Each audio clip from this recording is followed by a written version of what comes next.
¿Qué tal? Bienvenidos a Extra Noticias. Es un gusto poder informarles. Iniciamos de inmediato con las informaciones. Esta semana se conmemora la Semana Nacional de Seguridad Vial con algunas cifras que nos hacen reflexionar. Más de 570 muertes en carretera durante el 2025 y al 2026 ya llevamos 278, pero para ampliar más acerca de este tema de las iniciativas de seguridad vial, agradecemos mucho la presencia acá con nosotros en esta mesa de análisis de don Jeffrey Cervantes, director del Consejo de Seguridad Vial. Don Jeffrey, gracias por acompañarnos, bienvenido. Gracias a ustedes por la invitación. Don Jeffrey, hablábamos de estas cifras que definitivamente nos duelen muchísimo cada vez que registramos una muerte en carretera, que vemos desafortunadamente los accidentes que vivimos, pero ¿cómo se puede fortalecer y reforzar la seguridad vial en nuestro país? Bueno, lo que usted dice es cierto. Vamos a ver, uno de los planteamientos principales que más duele es ver números, cuando realmente hay personas detrás de esos números, ¿verdad? Entonces, dentro de las condiciones de las políticas públicas que estamos trabajando del Consejo de Seguridad Vial, es también un enfoque personalizado sobre esas cifras, ¿verdad? Lo más temible es que vemos cómo se ha vuelto lamentablemente hasta un tipo de una condición de una mal llamada pandemia. En el sentido también que el costarricense hemos visto que a veces se vuelve ajeno a esa situación por esa situación de los números. El planteamiento que llevamos nosotros es también dar una situación proyectada a donde más nos está doliendo, que es los conductores de motocicletas. El Consejo de Seguridad Vial, en esfuerzos completos que se ha hecho a nivel país, estamos viendo cómo llegar más cerca de ellos en sentido de darles talleres, ejemplo, como para los motociclistas, ubicados en las zonas que más nos está afectando. Por ejemplo, Guanacaste, Ruta 21, lo que es cerca de Liberia, hasta Nicoya, Santa Cruz y demás. Estamos trabajando justamente ahorita un proyecto muy ambicioso, que lo que vamos a hacer, vamos a acercarnos a cada una de esas comunidades a llevarles un mensaje con una mediación, ¿verdad?, adecuada para ellos. ¿Por qué esto? Porque muchas veces vemos que le damos un mensaje a alguien de cómo cuidar su seguridad vial o cómo aportar, pero quizás no llegamos a ese enfoque exacto, donde ocupamos decirle a la persona que se traslada a su trabajo o que se traslada en estas zonas costeras a diferentes lugares, hasta llevar a sus hijos a la escuela o viceversa, y donde tal vez estos indicadores de muerte nos hace ver que tenemos que ayudarles a ellos. Parte de ellos, como digo, es un taller de motociclistas donde le enseñamos desde cero. Importante, esos talleres van enfocados a una condición donde puede ser gente que tiene licencia, la que no tiene licencia, con una condición muy importante que es un acompañamiento para después de 4 años vamos a hacer todo un laboratorio para ver qué nos dejó ese tipo de situación. Don Jeffrey, sin duda usted dio en el punto, la cantidad de motociclistas en carreteras ha incrementado. No sé si ustedes manejan exactamente la cifra de la cantidad de licencias, incluso que se gestionan para este tipo de vehículos, pero vamos a ver, muchas veces se habla de la educación, cómo se forman estos conductores que salen a montarse inmediatamente a una motociclista para poder solucionar un tema de movilidad. Claro. Bueno, otro punto importante que estamos trabajando del Consejo de Seguridad Vial es un enfoque conjunto que descubrimos, y no porque suene que no nos damos interés en cierta parte de gente ya de un grupo etario importante, ¿verdad? Pero lo principal es reforzamientos en condiciones, por ejemplo, en la masculinidad. ¿Qué vemos en ese sentido, lo que vos decís? La educación que tienen ciertos chicos en ciertas edades donde quieren reafirmar esa masculinidad de andar levantando la moto, corriendo desmedidos, en una situación de ver cómo llaman la atención. Parte de ello, el enfoque que tenemos, justamente estamos trabajando con el Ministerio de Educación Pública en trabajar en los colegios, en las escuelas, en reformular la educación vial, ¿verdad?, que es la condición de la seguridad vial inmediata, en generarla de una manera también sostenible, segura y para todos. ¿En qué sentido? En que busquemos cómo enfocar. ¿Qué es lo que yo digo? Hay que enfocarse fuera, como dicen, de lo que ya los parámetros tenemos. Tenemos que pensar en abordajes donde tengamos cursos inmediatos para ellos adecuados en esa modalidad, ¿verdad que digo? Se ha hablado mucho de eso, justamente, de cómo llevar la educación vial a las escuelas y colegios. ¿Ya se está implementando o buscan ustedes la manera de reforzarlo todavía más? Sí, la implementación, que lo que digo es justamente esta mediación que estamos haciendo con el Ministerio de Seguridad Pública, perdón, de Educación Pública. ¿Por qué? Porque lo que nos enfocábamos era cómo llegar a ellos de una forma más dinámica, en sentido que antes hablaba de una materia de educación vial. Ahora estamos hablando de cursos específicos en una etapa del curso electivo donde le lleguemos a ellos.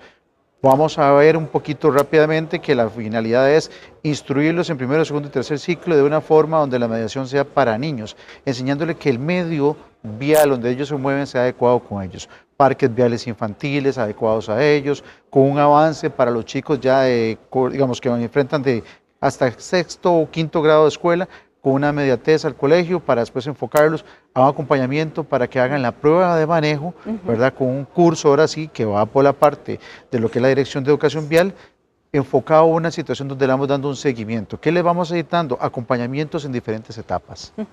¿Y en qué lugares específicamente? Esto se va a impartir a nivel de todos los colegios. O sea, la condición que estamos trabajando ahorita y trabajando con el Ministerio de Educación es cómo preparar, porque la otra problemática, los maestros ya sabemos que están un poco saturados de materias y cosas demás, entonces por eso nos estamos evocando a cursos que van a dar justamente en certificaciones que estamos trabajando con la Dirección de Educación Vial, por ejemplo, y también con una institución como Lina, ¿verdad? Otros que estamos consultando para certificarlos, y esto que lo ven también nuestros funcionarios del COSEBI u otros funcionarios del MOP.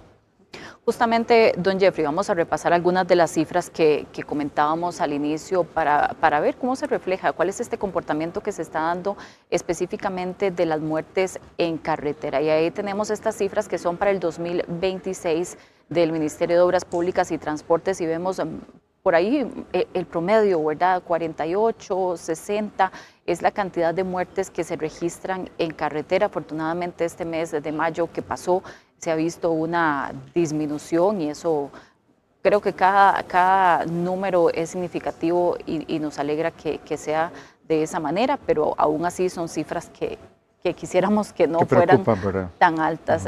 ¿Qué reflexionan ustedes, don Jeffrey, cuando ven estas cifras que manejamos en el país? Bueno, principalmente lo que tenemos que dejar claro es que no dejamos de subrayar conductas claras. Por ejemplo, el exceso de velocidad, los adelantamientos en falso, utilización de drogas y alcohol, situaciones donde también nos distraemos constantemente en la situación del manejo, ¿verdad? Claro. Ese tipo de actividades ya las tenemos muy bien identificadas. Entonces, como usted lo decía muy bien, no se trata de que porque baje un poco los números este mes pasado, voy a dejar de poner la importancia de ver cómo vuelvo a enfocar esto, a repasar, ¿verdad? Entendamos que la situación es, tal vez la situación de seguridad vial, lo hemos conceptado como educación vial, la educación sea en una etapa de la vida, la seguridad vial es continua entre la vida. Entonces quizás es eso, estar repasando constantemente a las personas que debemos de ser constantes en la condición propia vial. Y ahí vamos a repasar la siguiente información también, porque vamos a detallar justamente lo que don Jeffrey nos apuntaba, y es el tema de los motociclistas. Desafortunadamente, en estos 5 meses, de estas 278 muertes que se han registrado en carretera, 165 eran conductores que abordaban una motocicleta. Estamos hablando de un 65%. Y justamente ahí veíamos la importancia de esto que ustedes están señalando y llamando la atención, porque es que definitivamente el motociclista es más vulnerable. Correcto. Una de las situaciones que dejamos ver con nuestra campaña, El Chasis Sos Vos, es justamente eso, ¿verdad? La condición del motociclista, donde vemos que es una persona que en los hechos viales es propenso a tener un grado de lesiones más rápido, ¿verdad? Una situación donde no hay una carrocería, como bien lo decimos. Entonces está enfocado donde vemos que el hecho, por lo mínimo, a veces la velocidad no tan sinuosa, tan alta, puede generar ya una fractura, donde inmediatamente tenemos entonces una afectación en la situación laboral, personal y demás que se dan en los motociclistas. Por ello, tenemos que ver ese enfoque de ver cómo les mejoramos las condiciones, ¿verdad? Y don Jeffrey, ¿qué se puede hacer, además de este enfoque de prevención, de la educación, para tratar de mejorar estas condiciones en las que circulan los motociclistas en el país?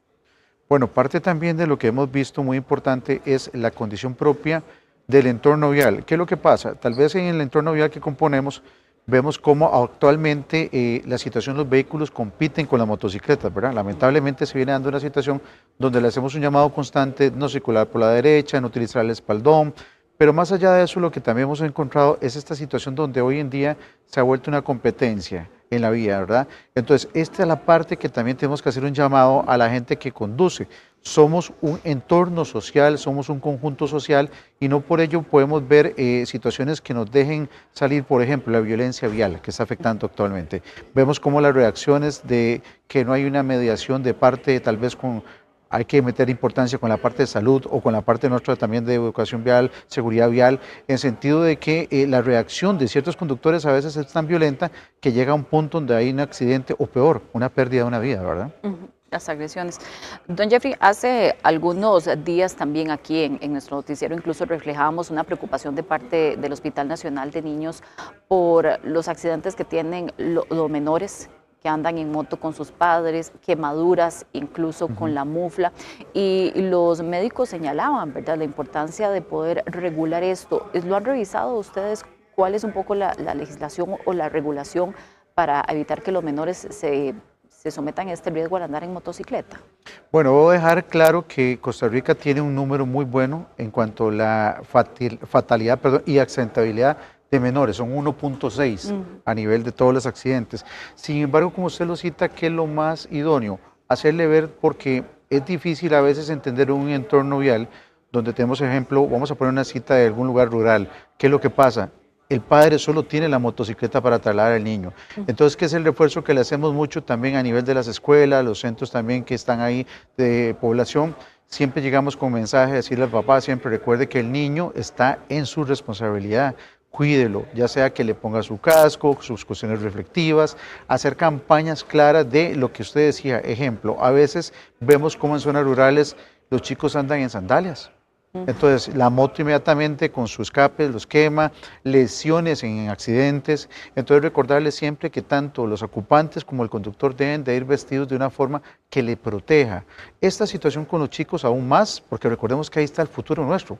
Entonces, si yo le doy una buena educación de cómo tiene que andar en motocicleta al niño, él va a replicar esa situación, más allá de la conducta que replica o copia de su padre. Entonces, por eso es importantísimo darles este tipo de esquema de seguridad vial en razón de cómo deben de viajar.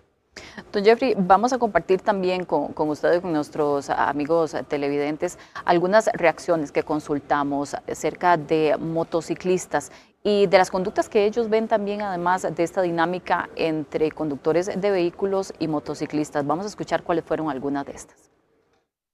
Ir con el teléfono hablando y cuando se fijan van saliendo del carril y nos lo tiran a nosotros, nos tiran el carro. Y otro que ponen las señales y no se fijan en el retrovisor. Que creen, por ejemplo, que uno como que no es nada. O sea, sí me entiende que solo los carros son los que pueden ir en la vía y uno como que no. Más de uno lo ve uno ahí encima como tirándole el carro a uno. Más que todo arrimarse un poquitillo más y en las otras que se meten, digamos, de un carril a otro, cuando uno no va muy centradillo para la orilla. Y a veces, digamos, se saltan los saltos y todo, pero digamos, igual las motos, a veces igual lo mismo. Bueno, por lo general suelen ser muy imprudentes, sobre todo a la hora que lo ven a uno que trata de filtrar. Muchos le tiran a uno al carro para que uno no pueda pasar o, ¿cómo te digo? O simplemente no les importa llegar y botarlo a uno de la motocicleta. Más que todo las direccionales, porque digamos, si yo han dado caso, yo recto y el conductor va a girar hacia los diferentes lados y no pone la direccional, yo tengo que cambiármelo. Por lo menos uno que anda en moto es más versátil el movimiento. Bueno, ya escuchábamos algunas de las reacciones, don Jeffrey. Queremos también saber su criterio y recordar, ¿verdad?, cuáles son algunas de las reglas que tenemos que mantener con respecto a los motociclistas también. Bueno, ahora justamente que escuchábamos a varios conductores de motociclistas, yo soy un conductor de motocicleta y una de las cosas que he visto que sí hay que hacer el llamado es, hay que entender que la ley de tránsito permite el adelantamiento entre vehículos, pero esto hay que tener cuidado porque ese adelantamiento debe ser siempre y cuando las velocidades sean adecuadas, ¿verdad? Entonces encontramos que los puntos famosos negros o los puntos de poco enfoque en los vehículos se vuelven el enemigo del conductor de la motocicleta. Entonces recordarles siempre a aquellos que andan manejando que la condición, por ejemplo, en los retrovisores, ver que en los retrovisores de los carros nos veamos, porque muchas veces es lo que ellos dicen. ¿Qué es el problema? El conductor que anda un poco desprevenido y inmediatamente no pone el direccional. Entonces el de la motocicleta inmediatamente tiene poca reacción de esas situaciones. Lo otro que también, como lo decía yo ahora, lamentablemente es una competencia entre los vehículos con las motocicletas, algo que no debería ser, porque va una vida humana en la motocicleta. Lo que tenemos que recordar es que también la misma ley de tránsito dispone en el 9078 que es un vehículo. Inmediatamente yo debería cederle el espacio como vehículo. ¿Qué es lo que lamentablemente vemos? Como estaban diciendo ellos, estamos en el carril y tal vez nos invaden porque piensan que como la moto es más chica o más angosta, deben de ser el espacio del vehículo, cuando más bien deberíamos ser corteses. Yo creo que la cortesía es un principio elemental del orden social que deberíamos de mantener, y no sea porque vamos en un vehículo más grande, un carro, un camión, no compartamos la vía con el conductor de la motocicleta, ¿verdad? Don Jeffrey, ¿cómo verifican ustedes que, por ejemplo, la formación que se está dando, que reciben los conductores, se pueda transmitir este tipo de valores y el contenido que usted está mencionando, ¿verdad? Porque probablemente en una prueba no lo vemos, tal vez la formación que reciben, aunque tenemos nuevos manuales, pero eso no se transmite definitivamente a los conductores. Bueno, vamos a ver, tenemos la ventaja que tenemos un manual de seguridad vial recientemente enfocado en motocicletas. Este mismo contiene ya esos tips que estoy diciendo yo, situaciones que, ¿qué es lo que sí vivimos constantemente con esta situación? Vivimos una condición donde, como le decía yo de previo, como usted decía, hay que recordar, la seguridad vial es constante, tenemos que estarnos recordando. ¿Qué es lo que sí hemos entendido cuando hacemos estos talleres de motociclistas? A veces nos gana la confianza, es la situación de yo ya sé cómo andar, yo sé cómo... Entonces vamos perdiendo ese enfoque de recordarnos cada día la situación, por ejemplo, el faro, tengo que prender la luz delantera, ¿por qué? Porque me hace visible. Si inmediatamente viene la lluvia me va a decir inmediatamente, tengo 2 ruedas, no son 4 ruedas, tengo que andar con cuidado por un exceso de aceite en la vía, todo ese tipo de situaciones donde realmente vemos que muchos de los accidentes se generan por un abuso de confianza, a veces la velocidad, un adelantamiento en falso, una condición donde vemos motocicletas que colisionan entre ellas mismas porque no llevan una luz delantera o no llevan hasta el mismo dispositivo, como la campaña que estamos haciendo nosotros de darles una cinta para que se hagan visibles. Don Jeffrey, y una gran preocupación también de los conductores. ¿Qué pasa, por ejemplo, con ciclistas que no necesariamente requieren la licencia, no tienen que pasar por un curso de estos, pero que ahí los vemos en las carreteras también? Bueno, eso es algo importante. Vamos a ver, es la claridad que el ciclista no deja de ser parte del entorno vial o el componente vial. Sin embargo, nos hemos topado cosas donde hacemos talleres también con ellos y les recordamos, ustedes tienen que hacer el alto, ustedes tienen que respetar los peatones, ustedes tienen que respetar las aceras, porque inmediatamente, ¿qué es lo que sucede a veces con ciertos ciclistas? Que ellos creen que tienen una prioridad ante la moto o ante el vehículo, y no, todos debemos respetar. Una señal de alto es para todos, un paso peatonal es para el peatón. Una cosa importantísima, el peatón es el número 1, es el más desvalido en el entorno vial, por lo cual debemos de protegerlo. Los ciclistas, ¿qué es lo que sí tenemos claro? Ellos tienen que andar su casco, tienen que andar su cinta retroreflectiva, y es una de las cosas que les recordamos constantemente a la gente. Luego, que no deben de circular en las vías primarias, rutas donde hay de 60 a 80 kilómetros de velocidad. ¿Por qué? Porque no es un vehículo idóneo. ¿Y quién controla a los ciclistas o a las bicimotos en ese caso? Bueno, aquí hay un parámetro interesante. ¿Qué es una bicimoto y qué es una moto electroasistida con pedales? Eso es todo un tema y aquí podríamos durar horas hablando de la situación. Lo principal es que la ley de tránsito ya establece cuáles son los que pueden andar.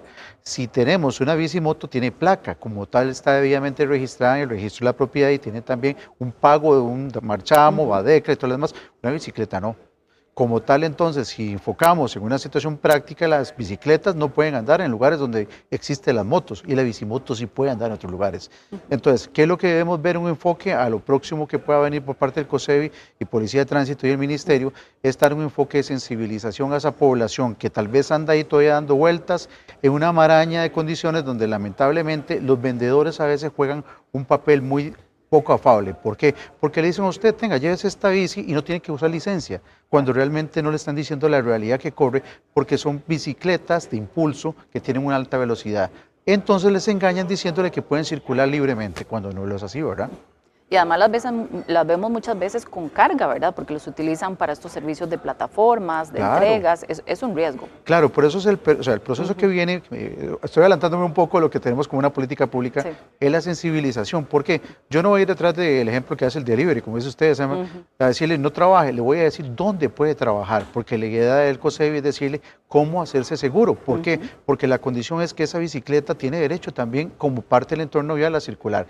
Pero ¿qué es lo que le tengo que dejar claro a ella? ellos. ¿Dónde está su campo de juego, por decirlo así? ¿Hasta dónde puede llegar? ¿En qué rutas puede andar? Y además los requerimientos. No escapa que tiene que andar el casco, no tiene que escaparse tampoco a que tiene su cinta retroreflectiva, y le damos la posibilidad, según las condiciones de registro y demás, que pueda registrarla y se convierte en una bicimoto, lo cual le da un espectro de cubrimiento más amplio en sentido de las vías que va a recorrer.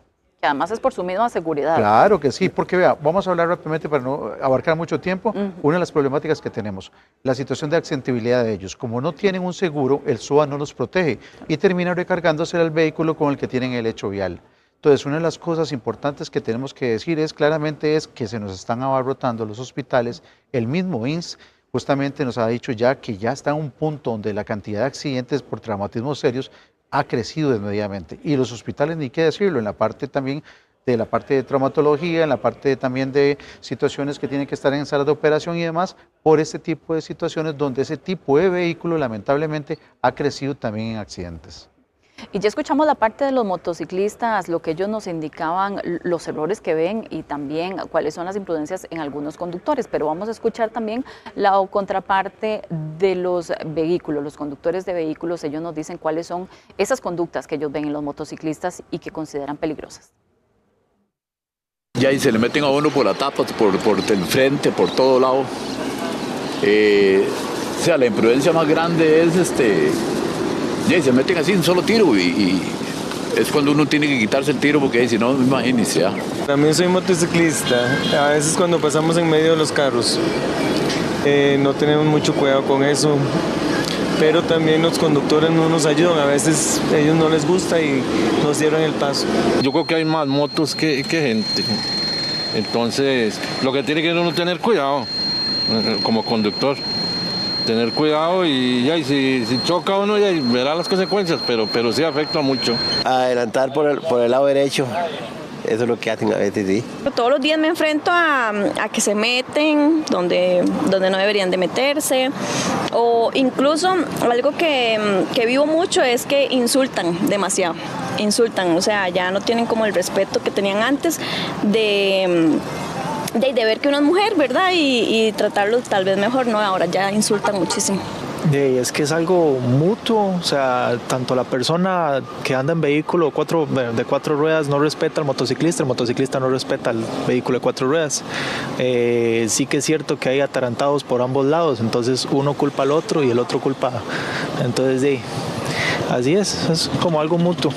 Hay momentos en que sí se meten bastante y son irrespetuosos, pero no siempre. A veces uno como conductor también es poco irrespetuoso con ellos, sí.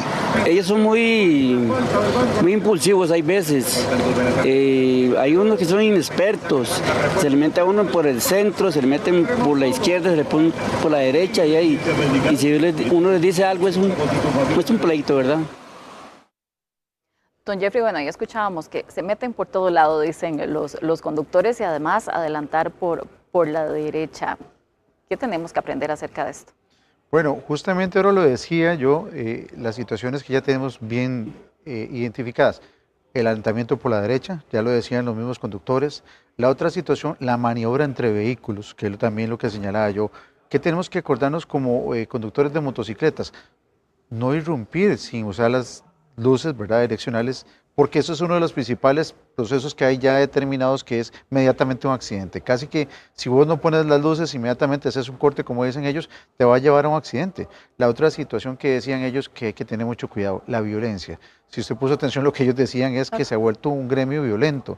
Y quizás ¿qué es lo que hay que entender? El trabajo que estamos trabajando también, valga la redundancia, dentro del COSEBI, es mediar con la gente de baja cilindrada. ¿Y qué tenemos ahí?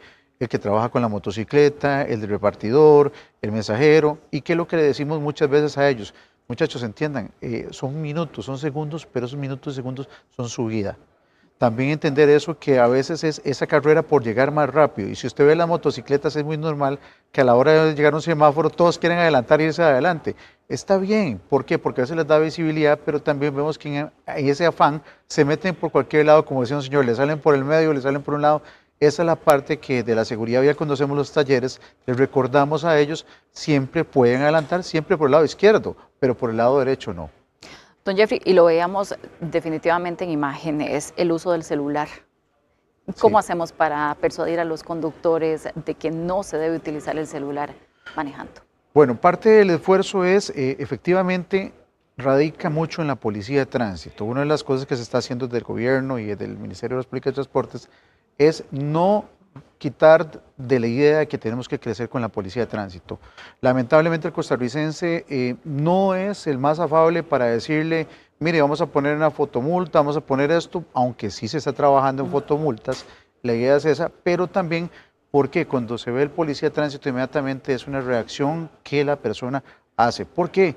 Vemos, ejemplo, el conductor de motocicleta que llama la atención, se prensan en el casco el celular y lo andan de lado, el conductor del vehículo que apenas tiene una oportunidad, va viendo el Waze o va viendo cualquier cosa, el Facebook, todas esas plataformas, eso es una cuestión constante. Y lo que sí dejamos ver es que en cada curso que se da también de manejo y condiciones más, siempre se repasa eso. Sin embargo, como digo, parte importante es que la policía hace una buena labor en razón de esto. Esto sí es inevitable que tenemos que seguir manteniendo la policía de tránsito como una de las partes para ejecutar este tipo de política pública de erradicar esto.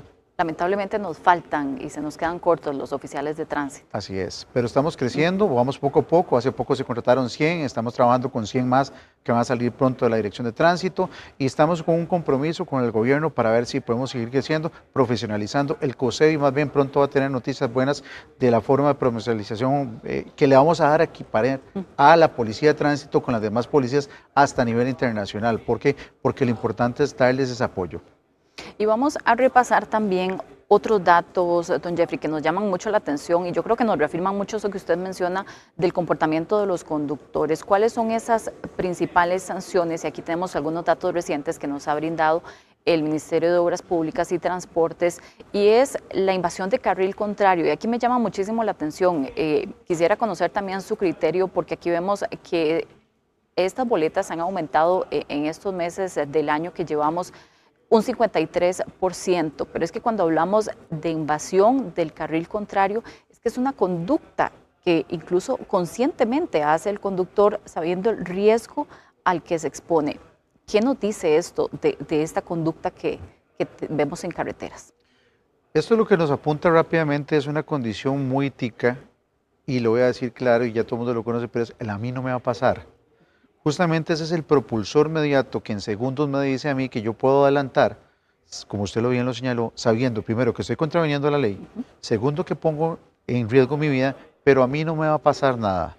Entonces ahí es donde tenemos el hecho más fatal, es el accidente con un fallecimiento. Sin embargo, lo otro, sabemos que un oficial de tránsito puede estar sorprendiéndolo. Y sin embargo, el costarricense sigue haciéndolo. ¿Y qué podemos analizar muchas veces esto? Es ese afán de llegar rápido, de correr. No puedo decir desde el sector transporte y todas las condiciones en que estamos en el MOP y lo que es COSEBI, que parte del enfoque también es la situación de la cantidad de vehículos tan grande que hay, lleva también a veces a esta situación de aglomeraciones de vehículos, pero esto es en el área que vemos donde a veces tal vez adelantos cortos, porque ya no solamente en aquellas rutas como rutas principales de alta velocidad, a veces vemos adelantamientos que parecen absurdos en cortos periodos, ¿verdad?, de tránsito por un afán de robarse minutos. Entonces, ¿qué es lo que estamos tratando de impactar en eso? Recordarles al costarricense que efectivamente esa maniobra lo único que lo puede llevar a usted es en riesgo. ¿Por qué? Porque puede tener un riesgo de su vida hasta su bolsillo, ¿verdad?, cuando tenga una boleta de citación. Y hablando de riesgos, vamos a ver otro, porque es que también esto genera esa indignación, si podemos decirlo incluso de alguna manera, es que se le respeto a la luz roja, son 520 boletas de enero a mayo, y aquí estamos hablando de boletas, ¿verdad?, que son los que los oficiales de tránsito han podido encontrar en carretera, pero estamos seguros de que probablemente este irrespeto a la luz roja, esta conducta de los conductores va mucho más allá, definitivamente. Don Jeffrey, ¿y qué podemos hacer? Usted lo mencionaba, que se analiza también además el tema de las fotomultas, pero más allá del enfoque de la educación, de la prevención, ¿tendremos que llegar a endurecer todavía más las multas para poder evitar más muertes en carretera? Bueno, creo que de la parte de la ciencia y la academia ya hemos hecho bastantes ejercicios en cuanto a cambiar los montos, y sin embargo creo que no está ahí. Creo que deberíamos apuntar por una situación más de educar a los jóvenes y a los niños que vienen creciendo. La luz roja se empieza a ver desde cuarto hasta más o menos quinto y sexto, y sigue viendo si cuidado o no antes a los niños, y ya ellos saben muy bien discernir cuándo puede pasar y cuándo no. Entonces, ¿qué me dice eso? Que la conducta humana más bien es una condición extraña, porque sabiendo que yo no debo pasarla, la cruzo. Eso es una parte donde a veces si vemos, es como cuando vemos el accidente que uno dice, ¿cómo es tan extraño que alguien sabiendo que viene el tren y voy a correr antes del tren? Son condiciones donde el ser humano propulsa ese grado de atrevimiento, a donde quizás dice, bueno, es cierta hora de la noche, no me van a ver, me paso la luz roja, pero ¿qué es lo más dañino ahí? Es la consecuencia inmediata que tienen. Sin embargo, aún más que estamos haciendo del COSEBI, recordando también, hay pérdida de puntos justamente por esto, que es muy importante, y entonces ya la situación, si sigo grabando aún más con dinero, yo creo que no es la solución. La solución, como dije, es una condición de educación, donde le recordemos nuevamente a los chicos qué repercusión va a tener. Y a esa gente que está cometiendo la falta hoy, es lo que estamos haciendo, que tenga que llevar un proceso de resensibilización, con pérdidas de puntos. No vamos a quitar, como dicen, de ese reglón esto, porque es la manera, yo creo, que llegarle al costarricense. Es una lucha de no descansar, porque yo desde el COSEBI por lo menos sí tengo claro que esto, como dije desde el inicio, es de repasarlo y repasarlo constantemente. Entonces, este enfoque va a ser continuos, campañas y políticas públicas que no quitemos de esa línea. Don Jeffrey, finalmente su mensaje de reflexión. Estamos en esta Semana Nacional de Seguridad Vial. ¿Cuál sería ese mensaje directo que quiere dejar usted a los conductores esta semana? Lo primero, recordarles que todos desde que salimos de casa tenemos una situación donde somos peatones. Eso es importantísimo. El peatón es elemental, es la base del triángulo de seguridad vial, pero más allá es recordarle que la seguridad vial es algo de todos. Aquí no se trata de que muchas veces le trasladamos al gobierno, a las condiciones que hacemos, pero si yo o usted decidimos ser una persona con cuidado, con seguridad vial, con empatía, con emociones tranquilas, vamos a aportar. Entonces ahí es lo importante, recordar a los costarricenses que somos personas de bien y además pura vida, como decimos. Entonces, ¿por qué no serlo en la vida? Porque es más bien que la vida se nos está perdiendo en la vía, en las vías de Costa Rica. Entonces, recordarle en la Semana de Seguridad Vial esto, siempre que salgamos de casa, tener cuidado. Muchísimas gracias, don Jeffrey Cervantes, director del Consejo de Seguridad Vial, por acompañarnos. Gracias a ustedes. Hacemos una pausa y cuando regresemos, un hogar de ancianos fue afectado por un torbellino este martes en Atenas. Los detalles al volver.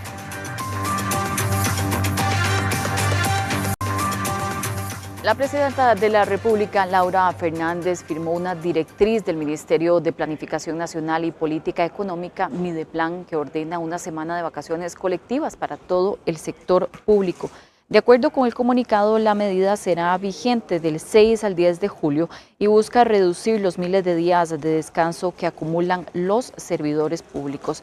Esta directriz coincide con las vacaciones de medio periodo del curso lectivo, lo que ayudaría a dinamizar varios sectores económicos del país, como el turismo y el comercio. Asimismo, debido a las intervenciones que realizará el Instituto Costarricense de Ferrocarriles, en 5 puentes se suspenderá también temporalmente el servicio ferroviario en Cartago. Y minutos de tensión y angustia vivieron más de 60 adultos mayores cuando un torbellino afectó su hogar de ancianos esta tarde en Atenas.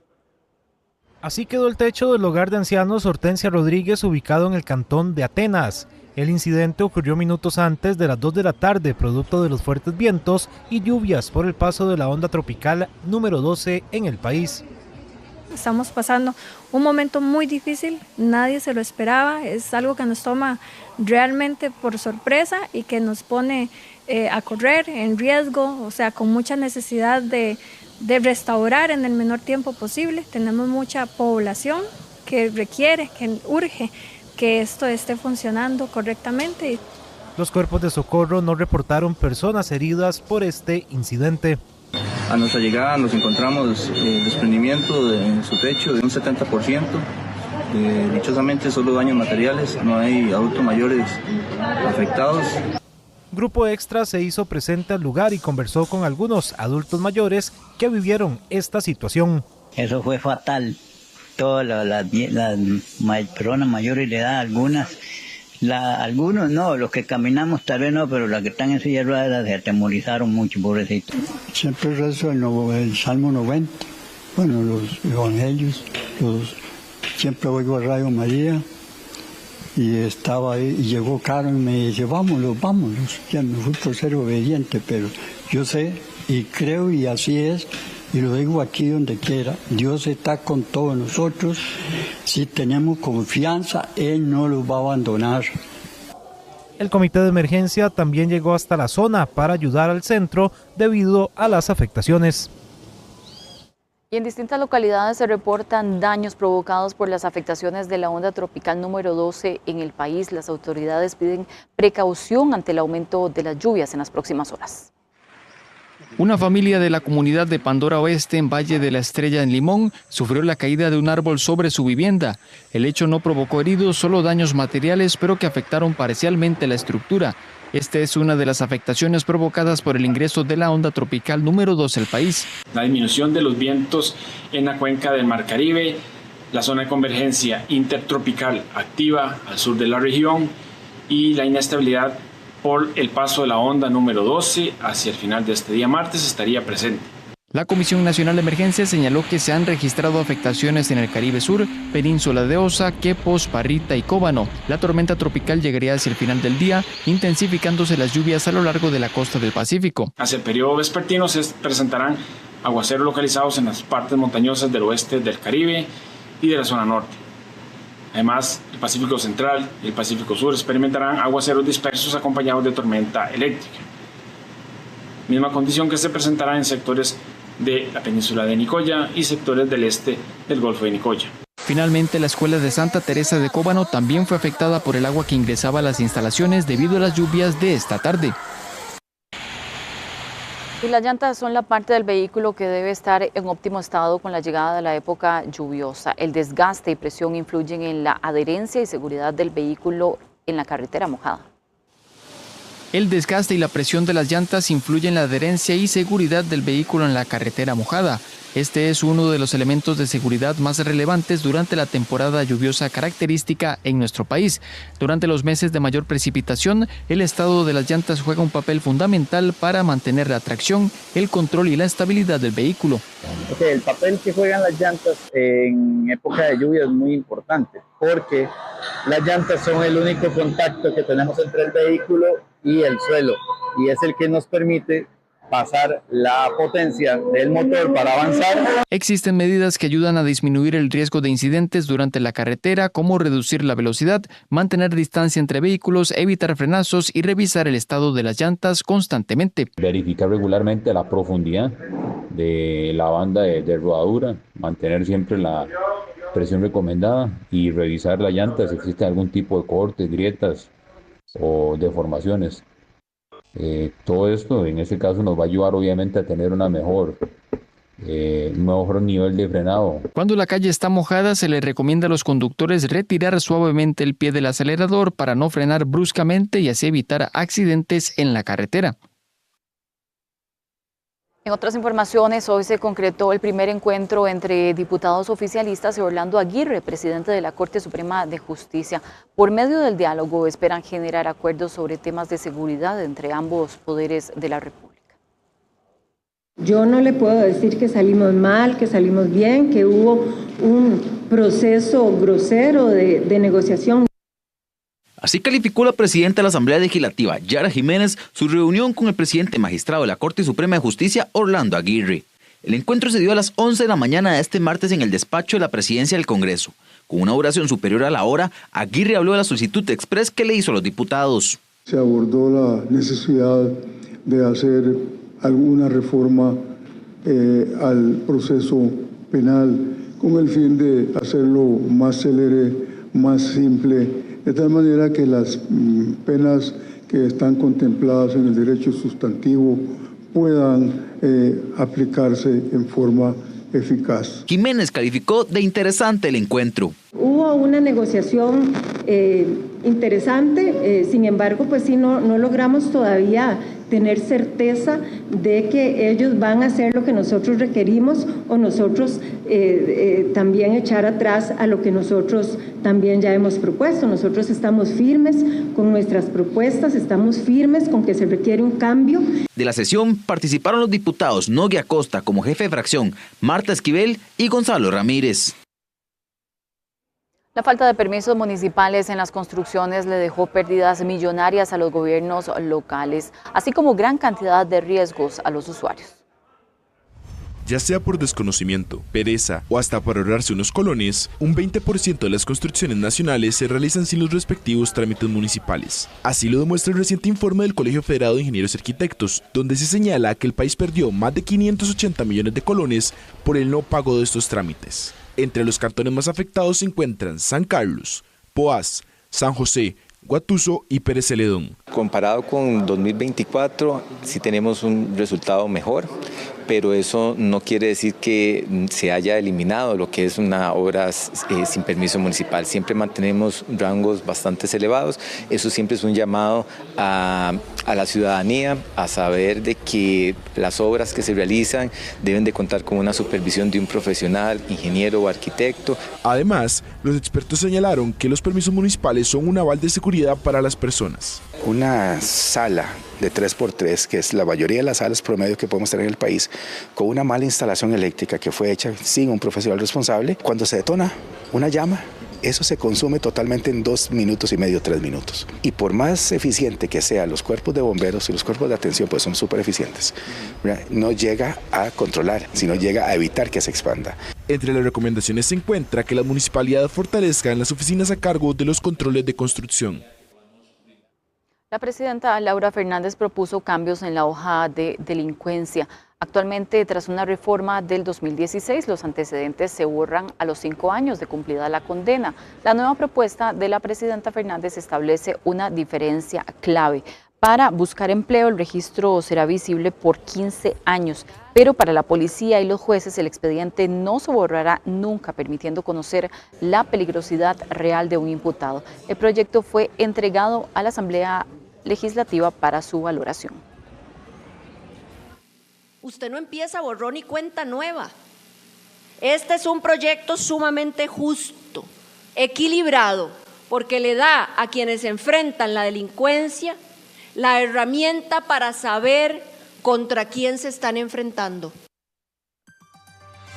Hacemos una pausa y al volver, la revolución de la inteligencia artificial sigue ganando terreno en las empresas. Le contamos los detalles después de la pausa.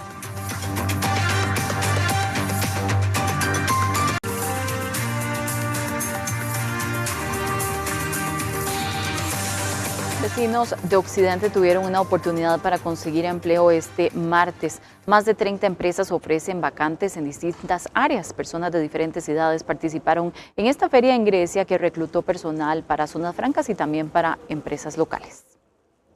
Todo bien, sí, excelente. Yo creo que esto es una gran oportunidad para el cantón de Grecia, Sarchí y toda la zona de Occidente, para que los jóvenes podamos acceder a mejores oportunidades, porque bueno, no solamente obtuve información respecto a las posiciones laborales, sino también que obtuve información respecto a cursos y otras empresas que también se hicieron presentes.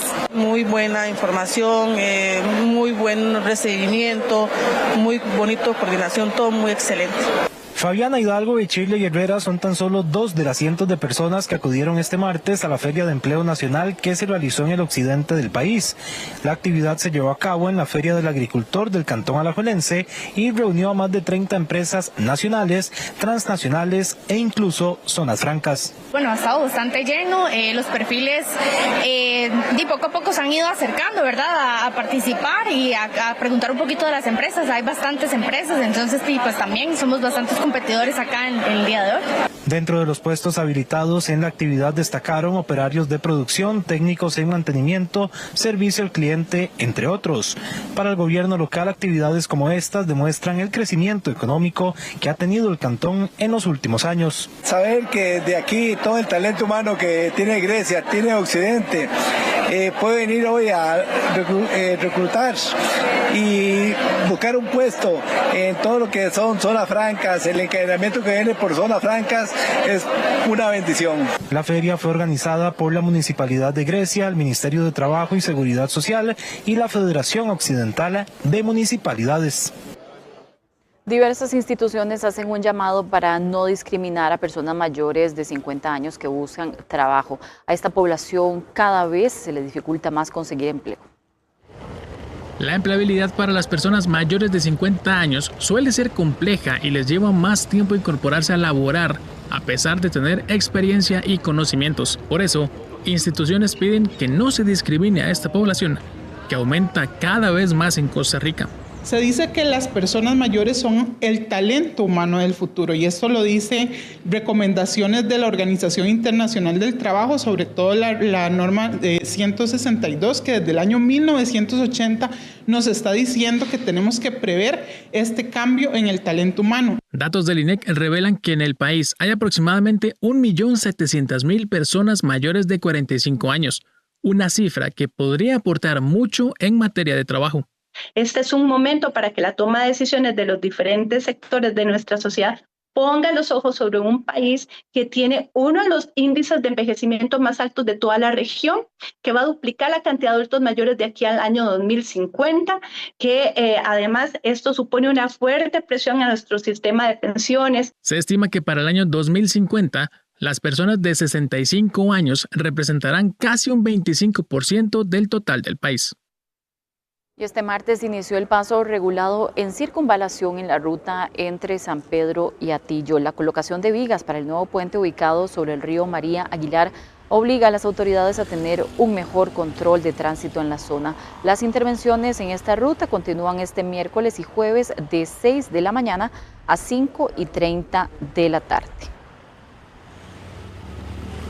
Y el centro de Tibás tendrá un cambio en sus vías y varias calles pasarán a ser de un solo sentido. Preste mucha atención porque estas son rutas muy transitadas y los cambios buscan descongestionar el paso por esta zona.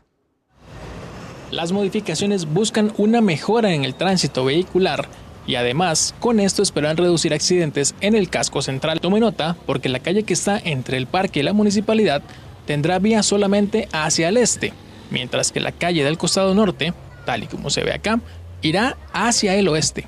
Este es un proyecto que ya ha llevado diferentes estudios, inclusive el MOVA aprobó ya este reordenamiento vial hace aproximadamente 10 años y la gente lo ha solicitado porque actualmente acá en el casco central del cantón las vías son a doble sentido, entonces un carro parqueado a la izquierda, carro parqueado a la derecha y ese doble sentido es lo que provoca las presas en horas picos. Otro de los cambios incluye que la calle 2, 6 y 10 tendrá vía hacia el norte, mientras que las calles 12, 8, 4 y la central tendrá vía hacia el sur. Los pobladores de Tibás esperan que estos cambios ayuden a la movilidad del cantón. Porque ahorita hay demasiado carro en Tibás, porque aquí le entra por la Uruca, le entra por la León, le entra por los de Santo Domingo, todos estos sectores. Esto debía haber sido hace mucho tiempo atrás, así se evita de accidentes y demás, ¿verdad? Porque cuando están las vías así, muchas veces hay accidentes. Las obras iniciarán el 29 de junio e incluyen una nueva demarcación en carretera y colocación de nuevas señales de tránsito. Costa Rica pasó a pagar cerca de 120 colones más por litro de gasolina en cuestión de 6 meses. ¿Qué se espera del mercado internacional el resto del año? Acá se lo contamos. La tensión internacional ha generado un disparo del precio del petróleo a nivel mundial, lo que a su vez ha incrementado los precios de la gasolina en Costa Rica. Por ejemplo, mientras que en enero se pagaba 632 colones por el litro regular, hoy en día su precio es de 755 colones. Sin embargo, un posible acuerdo de paz podría regular esta situación en los próximos meses. Justamente por la naturaleza de nuestro modelo de precios, de cálculo de precio del combustible, podríamos esperar que si se mantiene o si definitivamente se firma la paz en Oriente Medio, los beneficios de esta caída en el precio internacional del combustible, del petróleo, podríamos vivirla o sentirla a nivel del mercado costarricense en un lapso de 2 meses. Para julio, las autoridades más bien esperan un incremento menor que los anteriores, pero que continúa reflejando los problemas del mercado internacional. se presentó una situación poco habitual. Mientras el precio internacional del petróleo crudo mostró cierta reducción, algunos productos refinados como las gasolinas y el gas tuvieron presiones al alza. Y esto se explica por factores como limitaciones operativas en algunas refinerías. Se espera que el acuerdo de paz entre Estados Unidos e Irán, el cual generaría una baja en el precio del combustible, se firme esta semana. Y aunque el conflicto entre Estados Unidos e Irán parece estar llegando a su fin, la recuperación de la economía internacional y su impacto para Costa Rica permanecerá por lo que resta del año. Estados Unidos e Irán llegaron a un acuerdo para terminar un conflicto de 4 meses. Sin embargo, el impacto económico permanecerá para Costa Rica y el mundo. Durante el desarrollo, el Fondo Monetario Internacional redujo el crecimiento económico de varios países. Vamos a crecer menos en el mundo este año, puede ser que la previsión original se corrija un poquito, pero ya sufrimos los impactos de aproximadamente 3 meses de guerra y la destrucción de infraestructura vital, digamos, productiva en esa zona. Esto va a implicar, en efecto, que vamos a tener socios comerciales con los que vamos a poder intercambiar menos. El efecto sobre los combustibles impulsó un aumento de la inflación mundial y el costo de los bienes y servicios que también consumen los costarricenses, al igual que afectó la disponibilidad de fertilizantes previo al ingreso del fenómeno del Niño. El riesgo sigue permaneciendo en los costos de producción agrícola y que esta situación se junte con la parte más fuerte del fenómeno del Niño, que va a llegar hacia finales de este año y principios del siguiente. No tanto en la parte meteorológica, ¿verdad?, sino en el impacto que puede tener en la producción, la escasez de lluvias, la reducción en la producción agrícola y el encarecimiento de la generación de energía. Costa Rica suma un año con inflación negativa y proyecciones del Banco Central estiman un incremento al 2% en el primer trimestre del año 2027. Y el Hospital Nacional de Niños atraviesa una delicada situación estructural. El centro médico respondió al respecto y sobre las soluciones a este tema. El Hospital Nacional de Niños enfrenta una crisis estructural que enciende las alarmas de la Defensoría de los Habitantes. Un reciente informe denuncia el colapso del sistema hidráulico, lo que provocó fugas de aguas residuales. Un dato sumamente crítico es que el Hospital Nacional de Niños enfrenta un colapso en su sistema hidráulico que provocó fugas de aguas residuales en el sótano del bloque A, obligando a su clausura. Además, el centro médico acumula 13 órdenes sanitarias vigentes del Ministerio de Salud y para empeorar el panorama, la licitación para la construcción de la esperada torre Cuidados Críticos Torre de la Esperanza fue declarada infructuosa en abril de 2026. Sí se han hecho trabajos de mantenimiento, sobre todo en la parte estructural. Sin embargo, la falla hidromecánica obedece a las tuberías que se instalaron desde los años 50, ¿verdad?, que son de hierro negro, y ese material pues se ha ido deteriorando. Además, la licitación de la Torre de la Esperanza fue declarada infructuosa en abril pasado. Sin embargo, la directora general asegura que esto no es un fracaso, sino una decisión estratégica para un proyecto integral que incluirá otros servicios críticos.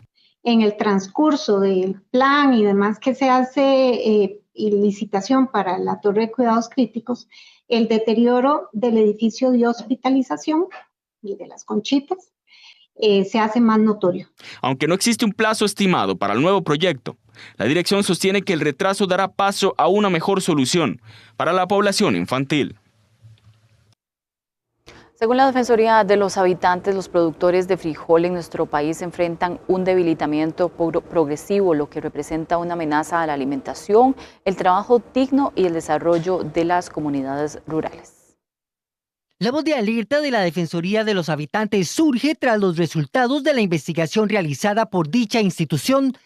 Cerca del 97% del frijol importado por Costa Rica proviene únicamente de 3 países: Estados Unidos el 64%, Nicaragua el 30% y Brasil el 3%. La creciente dependencia de las importaciones mantiene a los productores costarricenses en crisis. Más del 70% de las personas productoras reportan ingresos mensuales inferiores a los 250,000 colones y un 40,9% percibe menos de 100.000 colones al mes. La producción nacional de frijol no puede analizarse únicamente como una actividad económica. Su fortalecimiento constituye un elemento esencial para garantizar el derecho a la alimentación, reducir la pobreza rural, generar empleo digno y promover un desarrollo territorial más equitativo e inclusivo. La investigación arrojó además un progresivo envejecimiento de la población productora. La edad promedio de quienes cultivan frijol supera los 50 años y se identificaron productores de hasta 93 años. Los jóvenes ya no siembran esta leguminosa tan esencial en la alimentación de los costarricenses. Bueno, así llegamos al final de nuestra edición. Muchas gracias por habernos acompañado.